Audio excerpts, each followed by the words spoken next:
Hola, ¿qué tal? ¿Cómo estás? Soy Carlos Vitéz. Hoy es jueves 16 de julio del 2020 y esto es Bitácora Mental.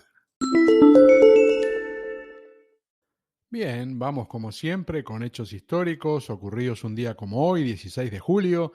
y arrancamos en 1661 en Suecia, cuando un día como hoy un banco emite el primer papel moneda de Europa.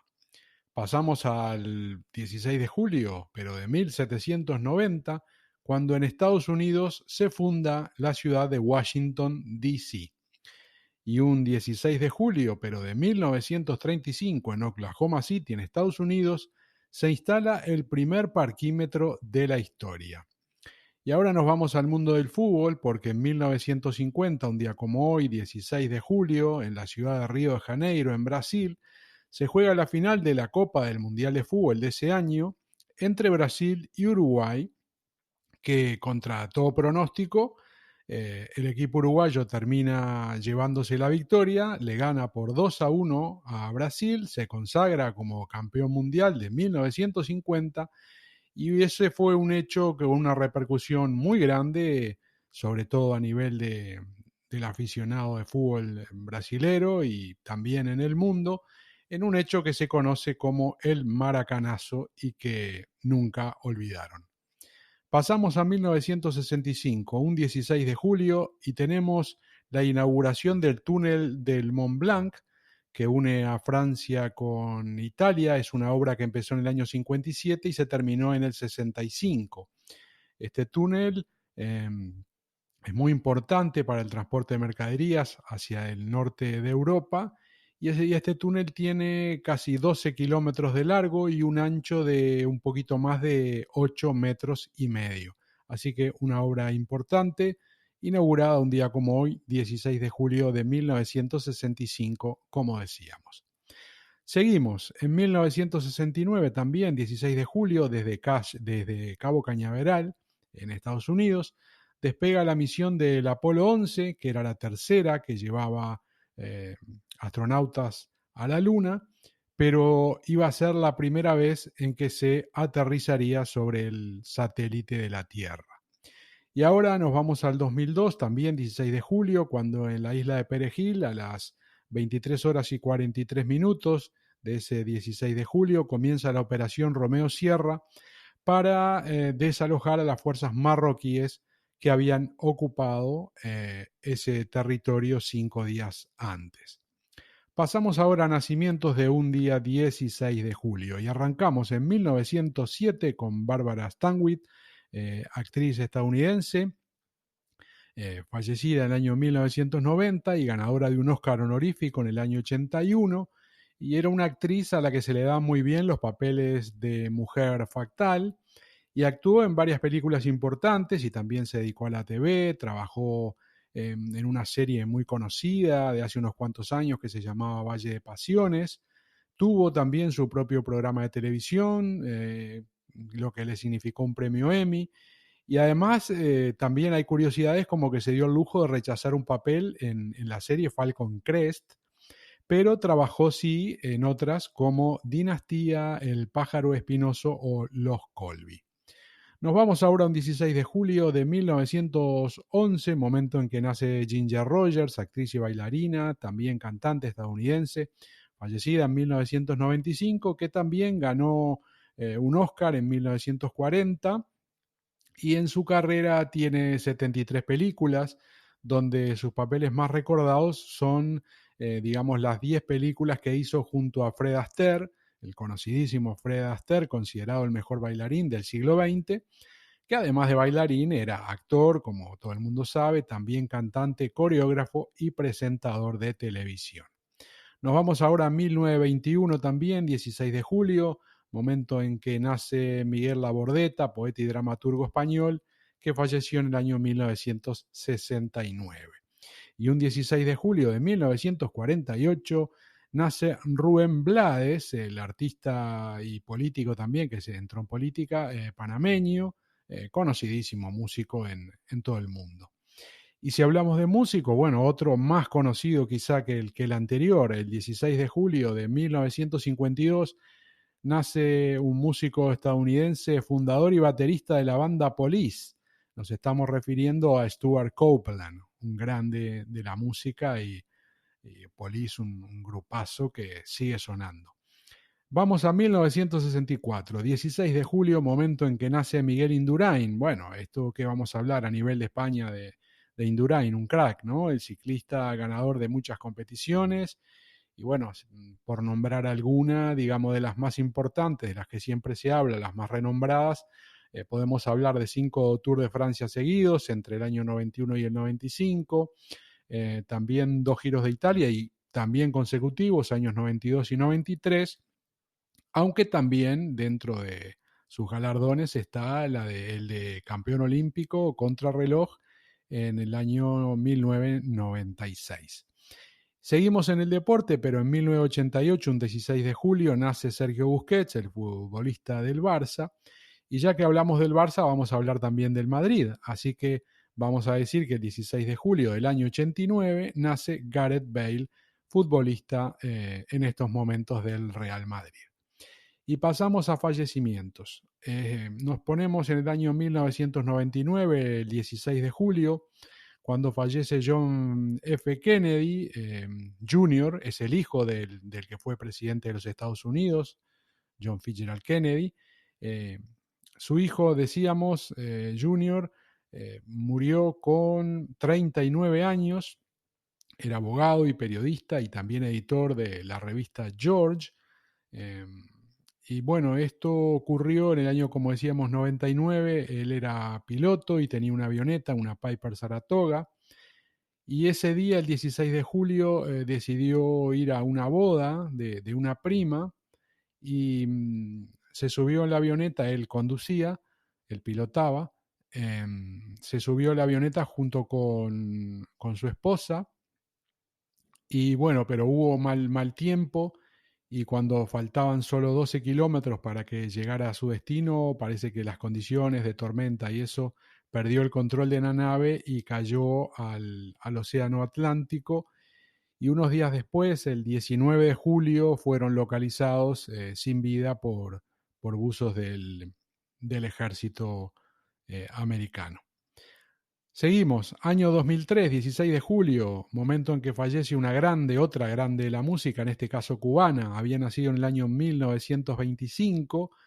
y falleció, como decíamos, el 16 de julio del 2003, y ella fue nada más y nada menos que la grandísima Celia Cruz. Y por último, dentro de estos fallecimientos, vamos a hablar del año 2012, el 16 de julio también, momento en que nos deja Jon Lord, cantautor y tecladista de Deep Purple, que había nacido en 1941, y músico que también tocó con White Snake. Y con Jon Lord, con este artista, cerramos los acontecimientos de un día como hoy, 16 de julio de diferentes años. Ya habíamos hablado en otra ocasión, pero volvemos porque el tema sigue en primera línea. Y bueno, el tema del CEPE se sigue complicando, ¿no? El Servicio Público de Empleo Estatal, ya habíamos comentado en otro episodio, de que con todo esto del coronavirus, los ERTES, los despidos, en fin, con toda esta movida, digamos, en niveles un poco más altos de lo que podría ser lo normal, o quizá bastante más altos, estaba teniendo problemas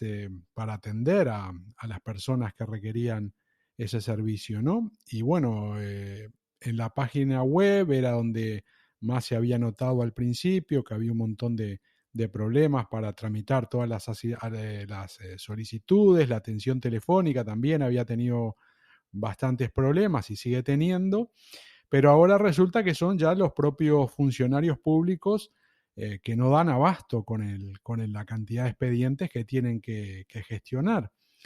Y la Central Sindical Independiente y de Funcionarios, CESIF, ya ha denunciado la carga de trabajo que tienen las oficinas y estos funcionarios, y, y resulta de que está ocurriendo, según menciona un artículo, en que ya se están dando citas previas para octubre. Estamos a mediados de julio, ¿verdad? falta agosto, septiembre y octubre, o sea que ya estamos hablando entre 2 meses y pico, 3 meses para una cita previa en el CEPE. Y al mismo tiempo de que la CECIF está denunciando y pidiendo que se apoye para que se contrate gente y se refuerce la plantilla para poder dar un servicio acorde a lo que es el año 2020 y una situación como esta. Por otro lado, la ministra de Trabajo, Yolanda Díaz, según comentan, insiste en afirmar de que las cosas van bien, de que se han pagado los ERTES y que no hay problemas. Y eso ha ocasionado protestas por parte de cantidad de usuarios que se volcaron a criticar en redes sociales y dieron un montón de detalles y citaron casos de gente que sigue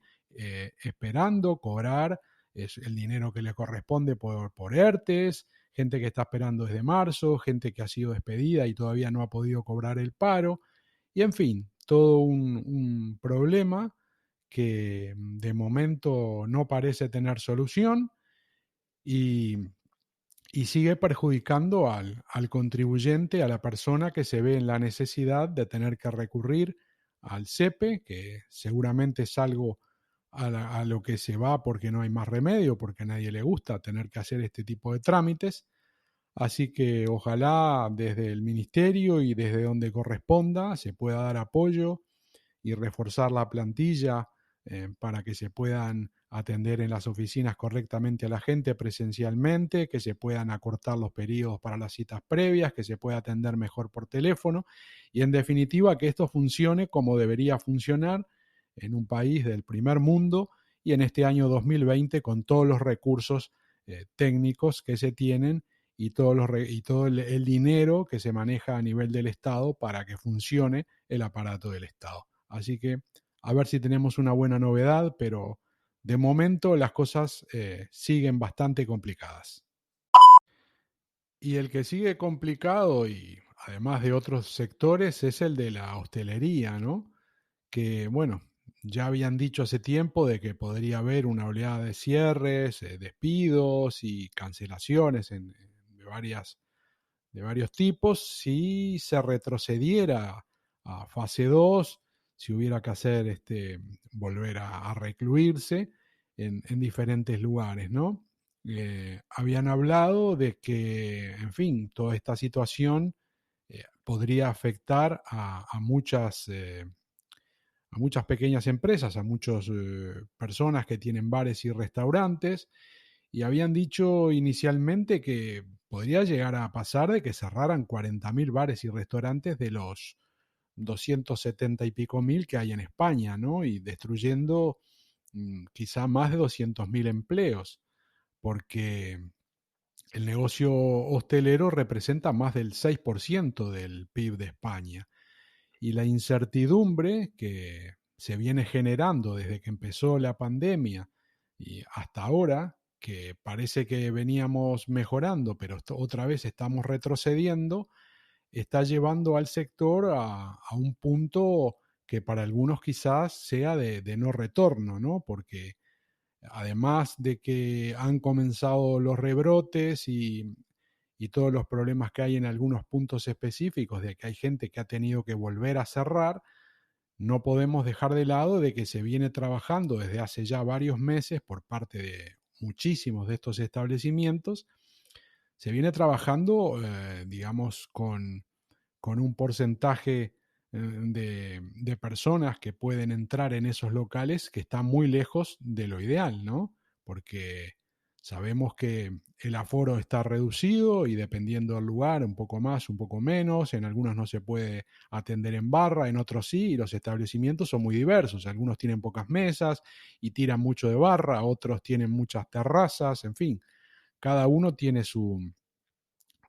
propia historia, como se dice, pero lo del coronavirus les está afectando a todos y es un grandísimo problema porque la economía española tiene una grandísima dependencia del turismo y del sector de la hotelería. Entonces, no es una buena noticia que esto se extienda. Por supuesto, lo de los rebrotes y lo de la pandemia en general es una malísima noticia, pero más aún seguramente para este sector tan importante para la economía del país. Así que habrá que ver cómo pasan los próximos días y, por ejemplo, para los que vivimos en Cataluña, que tenemos algunos focos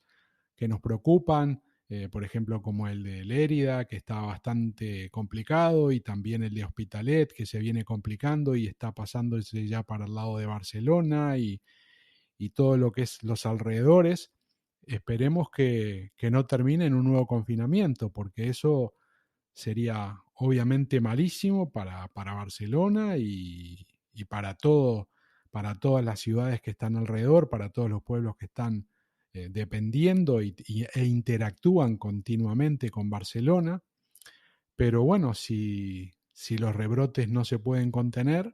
se están quejando de que faltan rastreadores también,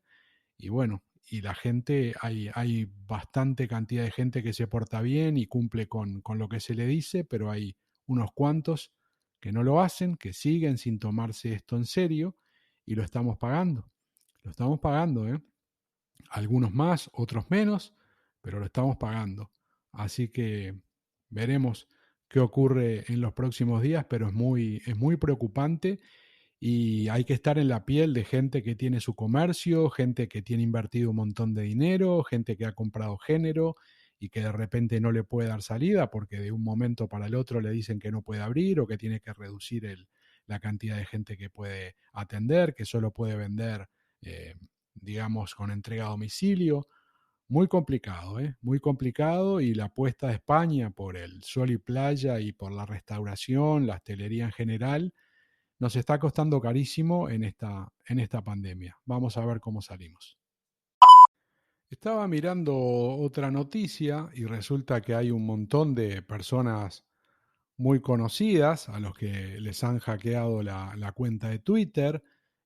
Por ejemplo, algunos de esos nombres son Kanye West, Elon Musk, Bill Gates, Jeff Bezos, la cuenta oficial de Apple, Cash App, Uber, Mike Bloomberg, Joe Biden, Warren Buffett, Wiz Khalifa, Barack Obama también, Mr. Beast y también a Floyd Mayweather. A toda esta gente y a unos cuantos más parece que les han hackeado la cuenta, cosa que Twitter no sabe todavía cómo ocurrió y si han tenido acceso simplemente a las cuentas para publicar algo, como ya ha ocurrido alguna otra vez, o han podido robar datos personales. En fin, están trabajando en eso, pero la cuestión es que en todas estas cuentas de estas personas que obviamente tienen muchísimos seguidores, no puedo saber, porque no he consultado ninguna de ellas, si podemos hablar de millones, pero seguramente sí. Y resulta que en todas estas cuentas, como tweet fijado, ahí arriba del todo, les aparecía de que estas personas estaban como de buenas y que si se les depositaba determinada cantidad en bitcoins o las cantidades que se depositaran en tal cuenta, ¿no? Con un enlace,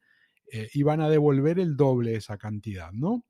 Y entonces, bueno, mucha gente parece que picó y fue a ese enlace a depositar, a hacer una donación, por decirlo, de determinada cantidad de dinero, y la persona o las personas que están detrás de esto, en muy pocos minutos parece que consiguieron más de $100.000, ¿no? Y claro, los verdaderos titulares de estas cuentas, al ver estos tweets y todo, los borraron.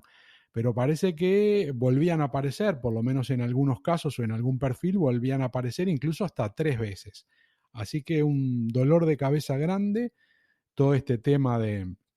los hackeos, y por supuesto esto afecta a la credibilidad y la imagen de Twitter, que bajó en bolsa, y de alguna forma también perjudica a los usuarios, ¿no? Porque por ahí hay gente que sigue a estas personas que todo lo que lee se lo cree, y a veces te lo ponen difícil, ¿no? Porque estás leyendo algo y ya al final estamos entrando en un momento en el que no te puedes fiar absolutamente de nada. Y bueno, vamos a ver qué pasa si Twitter, digamos, comenta algo más, pero no es la primera vez que ocurre. A mí, por ejemplo, hubo un hackeo muy grande hace años, no me acuerdo cuántos, pero debe ser por lo menos 3 años, sí, quizá 3, en el que empezaron a publicar cosas en un montón de cuentas y a pesar de que mi cuenta es súper modesta y no es porque sea una persona conocida ni tenga una cuenta verificada ni nada de esto, se ve que fue tan grande el hackeo que incluso en mi cuenta se publicó algo que yo no había publicado. Por suerte lo pude borrar, no volvió a aparecer y además de eso, bueno, cambié la contraseña y la clave, pero evidentemente no me habían robado esos datos porque no tuve problema y pude seguir usando la cuenta de Twitter sin problema. Pero bueno, habrá que ver qué pasa en esta ocasión, en este caso, pero muy malo el hecho de que, en fin, cada poco ocurra algo con alguna de las redes sociales o esto. Y ahora que estaba mirando esto, también estaba mirando el correo y me entraron anoche, que los vi ahora de mañana, de madrugada entraron un par de correos de los infaltables personajes que intentan timarte a través de SMS o de correo. Y bueno, hacía tiempo que no me llegaba nada justamente de correos y, y es lo que me ha llegado, ¿no? Que otra vez que me quieren entregar un paquete, de que puse mal la dirección o no sé qué, siempre que falta esto, que se intentó entregar el paquete y no se puede entregar, que clique el enlace y solucione el no sé qué y así se lo entregamos, en fin. Muy cansador esto de que todos los días te lleguen mensajes por la vía que sea, intentando timarte, intentando robarte datos personales o directamente sacarte claves de acceso bancario del tipo que sea para robarte lo que puedan robarte, ¿no? Muy, muy cansador todo esto.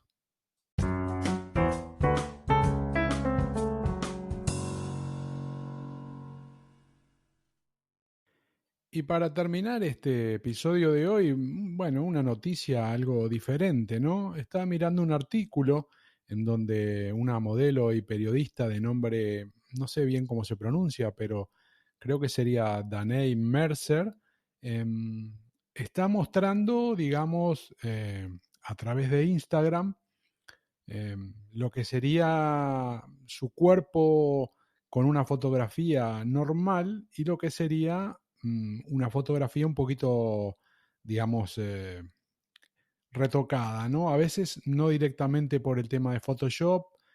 sino por unas condiciones más favorables, por hacer una postura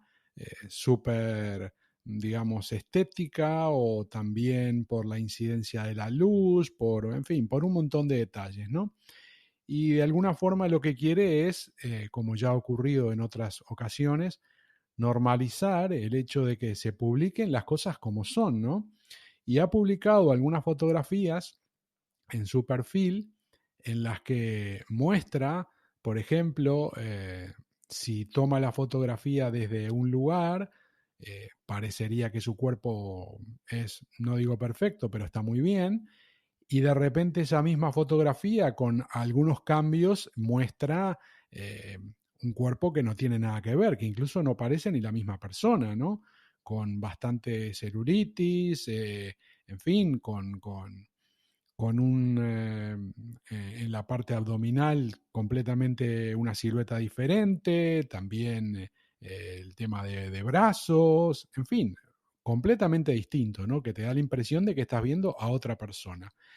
Y está denunciando eso, ¿no? De que lo que hablamos de hace tiempo, el tema del postureo, de que cada uno es como es y, y lo ideal sería que nos dejáramos de tanto postureo y que fuéramos capaces de publicar las imágenes. Obviamente nadie va a intentar publicar algo que lo perjudique, porque si vos podés hacerte una foto en la que salís bien, no vas a publicar una en la que salís horrible, ¿no? Pero no se trata de eso, no se trata de fotografiarse expresamente para salir mal, pero tampoco llegar a lo que durante muchos años ha sido la constante de este postureo súper en el que todas las fotos digamos, tienen que dar la impresión de que la persona es súper feliz, súper exitosa y que tiene, en el caso de mujeres, ¿no? También en el caso de hombres, pero que tienen un cuerpo perfecto, que no tienen una arruga, que no tienen celulitis, que no tienen un gramo de más, en fin, todo un tema de transmitir imagen en redes sociales y sobre todo Instagram, que trabaja con fotos, evidentemente, siempre tratar de dar una imagen de perfección, ¿no? Es entendible que gente que se dedica a vivir de su imagen, influencers, en fin, toda la gente que se mueve en el espectáculo y en otras áreas, es una forma de promocionarse de forma personal y de conseguir también, ¿no? Es un medio de vida mostrarse de esa manera. Pero realmente esta mujer, esta chica, me parece genial que muestre las fotos que está mostrando, en las que